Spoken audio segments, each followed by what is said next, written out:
신약성경 마가복음 1장 1절에서 20절까지 우리 한 목소리로 함께 봉독하겠습니다. 하나님의 아들 예수 그리스도의 복음의 시작이라. 선지자 이사야의 글에 보라 내가 내 사자를 내 앞에 보내노니 그가 내 길을 준비하리라. 광야에 외치는 자의 소리가 있어 이르되 너희는 주의 길을 준비하라. 그의 오실 길을 곧게 하라. 기록된 것과 같이 세례 요한이 광야에 이르러 죄 사함을 받게 하는 회개 세례를 전파하니 온 유대 지방과 예루살렘 사람이 다 나와 자기 죄를 자복하고 요단강에서 그에게 세례를 받더라. 요한은 낙타털 옷을 입고 허리에 가죽띠를 띠고 메뚜기와 석청을 먹더라.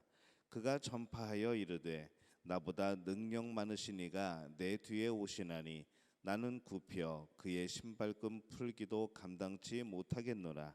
나는 너희에게 물로 세례를 베풀었거니와 그는 너희에게 성령으로 세례를 베푸시리라. 그때 예수께서 갈릴리 나사렛으로부터 와서 요단강에서 요한에게 세례를 받으시고 곧 물에서 올라오실새 하늘이 갈라짐과 성령이 비둘기같이 자기에게 내려오심을 보시더니 하늘로부터 소리가 나기를 너는 내 사랑하는 아들이라 내가 너를 기뻐하노라 하시니라. 성령이 곧 예수를 광야로 몰아내신지라. 광야에서 40일을 계시면서 사탄에게 시험을 받으시며 들짐승과 함께 계시니 천사들이 수종들더라. 요한이 잡힌 후 예수께서 갈릴리에 오셔서 하나님의 복음을 전파하여 이르시되 때가 찼고 하나님의 나라가 가까이 왔으니 회개하고 복음을 믿으라 하시더라. 갈릴리 해변으로 지나가시다가 시몬과 그 형제 안드레가 바다에 그물을 던지는 것을 보시니 그들은 어부라. 예수께서 이르시되 나를 따라오라. 내가 너희로 사람을 낚는 어부가 되게 하리라 하시니 곧 그물을 버려두고 따르니라. 조금 더 가시다가 세베대의 아들 야고보와 그 형제 요한을 보시니 그들도 배에 있어 그물을 깁는데 곧 부르시니 그 아버지 세베대의 품꾼들과 함께 배에 버려두고 예수를 따라 가니라. 아멘.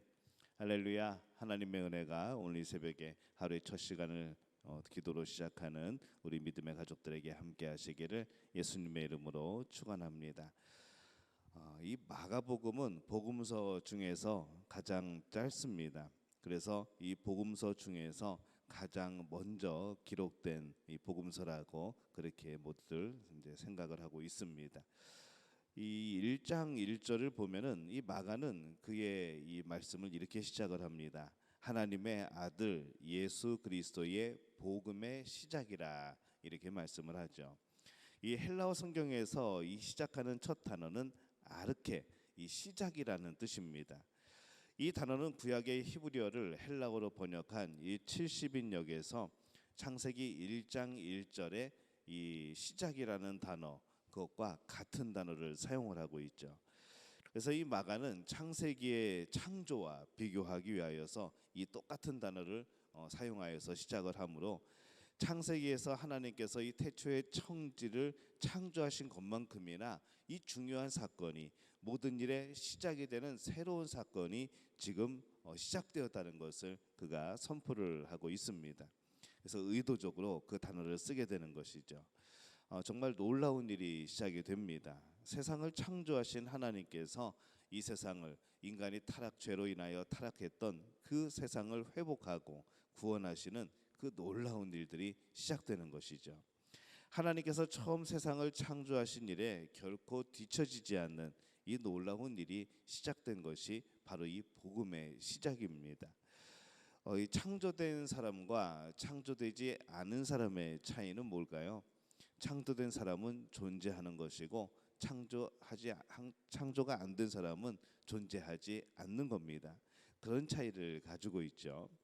그런데 어쩌면은 그것보다도 더 중요한 차이가 있는 것이 무엇인가 하면은 복음을 아는 사람과 복음을 모르는 사람의 차이입니다. 이 복음을 아는 사람은 영원히 행복하고 복된 존재가 되는 것이고 이 복음을 모르는 사람은 영원한 아픔과 불행한 존재가 되는 것이죠. 그래서 이것이야말로 실제적으로 가장 큰 차이가 아닐까라고 생각을 해보게 됩니다. 우리는 복음을 아는 사람들입니다. 또 그 복음을 믿는 사람들입니다. 그래서 우리는 행복한 존재이고 우리는 영원히 살 수 있는 영원한 생명을 부여받은 그러한 존재인 것이죠. 이 복음이라는 단어는 그렇게 중요하다면은 대체 이 복음이 무엇이기에 그토록 중요한가 우리가 생각해 볼 수 있습니다. 일단 복음이라는 단어가 그렇게 어려운 단어가 아닙니다. 어떤 두 나라 사이에 만약에 전쟁이 벌어졌습니다. 이 모든 남자들이 싸우러 나가죠. 남은 사람들은 제일 궁금한 게 뭘까요? 지금 전쟁이 어떻게 치러지고 있는지, 그 전쟁의 결과가 어떤지 이게 가장 궁금할 겁니다. 그들의 마음은 온통 전쟁터 소식에 그렇게 쏠려 있겠죠. 왜냐하면 그곳에 내 가족이 있기 때문에 그렇습니다. 이때 한 사람이 달려오죠. 전쟁에서 승리하였다는 소식을 가져오는 경우 그것을 복음이라고 불렀습니다. 이 사람들은 승리의 소식, 이 복음을 듣기를 간절히 기다렸던 것이죠. 또 이 복음이라는 단어를 사용하는 예를 보면은 이 로마의 아우구스투스의 생일에도 사용했던 기록이 있습니다. 그를 이 로마의 황제를 신으로 이제 추앙하면서 그의 생일 자체가 이 세상에 좋은 소식을 가져왔다고 생각을 했기 때문에 그것을 복음이라고 표현한 그런 기록이 있습니다. 그런데 이제 특이한 경우는 무엇인가 하면은 이 로마의 문화에서 그가 사용할 때 이 복음이라는 단어는 항상 복수로 사용을 했습니다. 그러니까 복음 드린 것이죠. 근데 그것과 달리 이 신약 성경에서는 이 복음을 말할 때 항상 단수로 사용을 합니다. 복음이라고 말을 하는 것이죠. 이 전쟁에서의 승리의 소식은 그에 따른 많은 좋은 소식을 동반을 합니다. 그래서 복수형을 쓰는데 전리품이나 어디까지 땅을 빼앗았다거나 또 얼마만큼 이겼다거나 하는 그런 여러 가지 승리의 내용들이 이렇게 여러 가지로 오는 것이죠.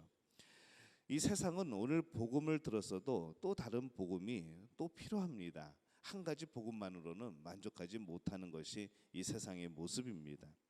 수없이 많은 복음을 가져도 한 번만 어긋나서 패하면은 모든 것을 잃어버리는 것이 이 세상이 말하는 복음이라는 것이죠. 그러나 이 성경에서의 복음은 오직 하나입니다. 그리고 그 복음은 영원합니다. 그 복음은 바로 예수 그리스도입니다. 이 오늘 말씀하는 이 복음, 오늘 성경이 말씀하는 이 복음은 바로 예수 그리스도의 복음인 것이죠. 예수 그리스도께서 성취하시고 또 전하신 하나님 나라의 완성을 의미를 합니다. 그것이 복음입니다. 또 모든 일의 중심에 예수님께서 계시기에 바로 그 예수님 자신이 복음이 되어집니다. 그래서 예수님에 관한 이야기로서 복음이라고 말할 수 있고 그 예수님 자체가 이미 우리에게 오신 복음이라는 것이죠. 그래서 이 성경에서의 복음은 단수형을 씁니다. 예수 그리스도 그분만이 복음이라는 겁니다.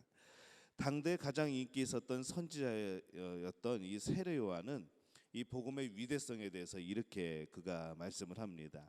7절에 보면은 그가 전파하여 이르되 나보다 능력 많으신 이가 내 뒤에 오시나니 나는 굽혀 그의 신발끈을 풀기도 감당하지 못하겠노라 이렇게 말씀을 합니다. 사람들은 자신을 높이고 칭찬하지만 이 자신은 복음의 전달자일 뿐이고 이 복음을 행하시고 자신이 복음이 되시기도 하시는 분은 메시아 한 분이라는 것이죠. 근데 그가 그 메시아를 지금 만납니다. 그러면서 뭐라고 하는가 하면은 내 자신은 그의 신발끈을 풀 자격도 없다 이렇게 그가 고백을 하죠. 이 당시에 이 신발끈을 푸는 일들은 누가 하는 일인가 하면은 종들이 하는 일들입니다. 노예가 하는 일이죠. 보통 이 제자들은 스승에게 종이하는 일을 자신이 행하는 것을 당연하게 생각을 했습니다. 그래서 스승에 대해서만큼은 이 종들이 스승에 대해서 하는 똑같은 일들을 제자들이 할 수 있었습니다. 근데 한 가지가 예외가 있었는데 신발끈을 푸는 일은 그것은 절대로 제자들이 하지 않았습니다. 다른 건 다 할 수 있어도 신발끈을 푸는 것만큼은 제자들이 안 했던 것이죠. 왜냐하면은 그것은 너무나 천하게 여겨지는 그러한 일이었기 때문에 그렇습니다. 그렇기 때문에 이 세례 요한은 주인과 이 종의 관계보다 자신은 예수님에 비하면은 더 낮은 것, 그 신발끈은 정말로 노예가 종이 풀어야 되는데 자신은 그 신발끈조차도, 예수님의 신발끈조차도 풀기에 적합하지 않다는, 부족하다는, 그렇게 낮고 비천하다는, 그렇게 자신을 낮추는 그런 고백을 하고 있는 것이죠. 반대로 자신을 그렇게 낮춤으로 인하여서 예수 그리스도가 높으신 분임을, 위대하신 분임을 그는 선포하고 있는 겁니다. 이 복음을 아는 것과 복음을 모르는 것은 세상에서 가장 큰 차이를 만들어냅니다. 여러분, 복음을 알고 있습니까? 창조가 우리를 존재하게 했던 것처럼 이제는 복음이 우리의 삶의 진정한 존재 목적이 되어야 되는 것이죠. 여러분은 복음으로 인하여 영생을 얻었습니다. 여러분은 복음으로 인하여 생명을 얻고 오늘 살아가고 있습니다. 여러분은 이 세상에 존재하는 사람인 것이죠. 그 복음으로 인하여서 지금도 존재하고 앞으로도 존재하게 되는 그런 보증을 얻은 그런 사람들입니다. 하지만 복음을 잃는다면, 복음을 받아들이지 못한다면 그 사람은 과연 어떤 사람일까요? 지금은 살아있는 것 같지만은, 지금은 존재하는 것 같지만 영원한 생명이 주어지지 않는 겁니다. 9절에 보면은 이 마가는 예수님의 사역과 예수님에 대해서 아주 말씀을 빠르게 전개를 하죠. 그때에 예수께서 갈릴리 나사렛으로부터 와서 요단강에서 요한에게 세례를 받으시고, 이렇게 말씀을 합니다. 굉장히 처음부터 진행이 빠릅니다. 마태복음에 비해서, 누가복음에 비해서, 요한복음에 비해서 굉장히 그 앞부분의 진행이 빠르게 되죠. 예수님의 탄생 이야기도 생략을 합니다. 그리고 바로 공생애를 시작하시는 예수님을 보게 됩니다. 세례로부터 시작을 하죠. 예수님은 죄가 없는데 어떻게 세례를 받으시는가? 이 세례에 대한 말씀은 예수님의 사역을 가장 잘 드러냅니다. 이 세례라는 것이 그 사람의 죄를 고백하고 용서를 받는 그런 의미로, 씻음을 받는 의미로 세례를 주게 됩니다. 그런데 예수님의 그 사역 자체가 이 사람들의 죄를 대속하여 주시는 바로 그런 역할을 하시는 것이죠. 그래서 이 예수님의 세례는 그런 의미를 가지고 있습니다. 또 예수님이 시험도 받습니다. 광야에서 40일을 계시면서 사탄에게 시험을 받으시며 들짐승과 함께 계시니 천사들이 수종들더라. 13절에서 그렇게 말씀을 하죠.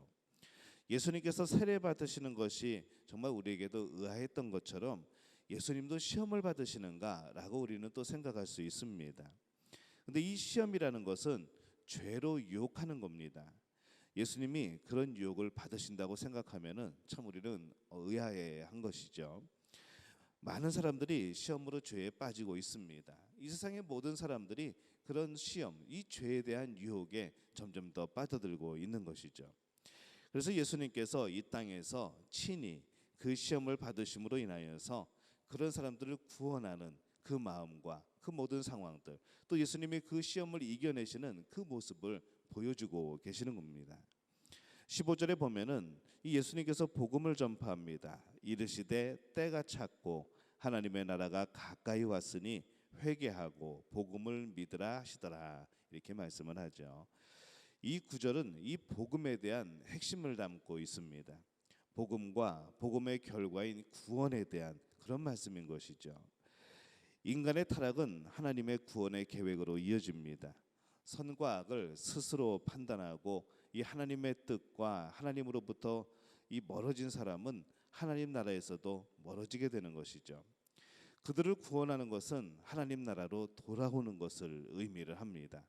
근데 그들이 이 죄로 하나님의 나라로 다시 돌아올 방법이 없습니다.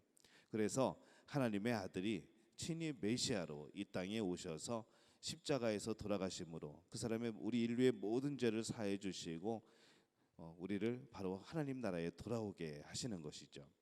그래서 예수님의 이 땅에 오심은 하나님 나라의 완성이고, 그 다음에 이제 하나님 나라가 다가오고 있다는 것을 나타내는 바로 그러한 사역이 되는 겁니다. 하나님의 은혜로 복음이 일어났습니다. 새로운 시대가 열린 것이죠. 복음이 세상에 들려집니다. 이제 사람들이 해야 되는 일은 무엇인가 하면은 회개하고 복음을 믿는 겁니다. 회개는 무엇으로부터 돌아서는 것이고, 복음을 믿는 것은 하나님 나라의 모든 것을 신뢰하고 그것을 의지하며 하나님 나라로 가까이, 하나님 나라로 돌아가는 겁니다. 죄에 대해서 멀어지고 죄에 대해서 돌아서고 하나님 나라에 가까워지고 하나님 나라로 돌아가는 것, 바로 이것이 복음의 역사인 것이죠. 우리의 삶이 정말 그렇습니까? 죄에 대해서 멀어지고 계십니까? 매 순간마다 죄에서 돌이키고 계십니까? 그 반면에 여러분은 하나님의 나라에 가까워지고 있습니까? 그 나라를 살아가고 있습니까? 하나님의 나라로 돌아가고 있습니까? 이 복음이 있는 사람은 그러한 삶을 살게 되는 겁니다. 이제 예수님이 하시는 그 말씀을 복음으로 여겨야 되는 것이죠. 예수님을 믿음이, 또 그 복음을 들음이 기쁨이어야 됩니다. 우리 자신을 늘 점검하여서 내 안에 복음이 역사하고 있는지, 그 복음의 능력이 있는지 우리는 늘 살펴볼 필요가 있는 것이죠. 이 복음, 예수 그리스도의 복음의 시작을 알리는 말씀을 오늘 우리가 함께 나누었습니다. 창조가 우리를 존재하게 하였다면은 이 복음은 우리에게 존재의 목적을 주는 겁니다. 세상의 복음에서 내 자신을 기쁘게만 하는 그런 삶에서 돌아서서, 이 세상의 복음에서 돌아서서 예수 그리스도의 복음으로 걸어가시기를 바랍니다. 예수 그리스도께서 우리에게 복음을 주시기 위해서, 복음이 되시기 위해서 모든 것을 행하신 것이죠. 우리도 이 복음이 우리의 모든 것이 되기를 바랍니다. 그 복음을 붙들고 담대히 살아가는 것이고, 그 복음으로 기뻐하는 것이고, 그 복음으로 인하여 하나님 나라에 가까워지는 겁니다. 그래서 우리가 이 복음을 더 잘 알아서 복음이 우리의 가슴을 뛰게 하고 우리를 하나님 나라에 점점 더 가까워지게 하고, 그 하나님의 놀라운 은혜, 또 하나님이 주시는 놀라운 기쁨을 맛보게 되는 그런 행복한 삶, 이것이 바로 우리가 누려야 되는 그런 삶인 줄로 믿습니다. 오늘 믿음의 가족들이 이 복을 경험하시기를, 이 복음의 능력을 경험하게 되시기를 예수님의 이름으로 축원합니다. 기도하겠습니다. 하나님, 은혜와 사랑에 감사를 드립니다. 우리에게 복음을 주시니 감사합니다. 우리에게 복음을 통하여 많은 것들을 허락하시니 감사합니다.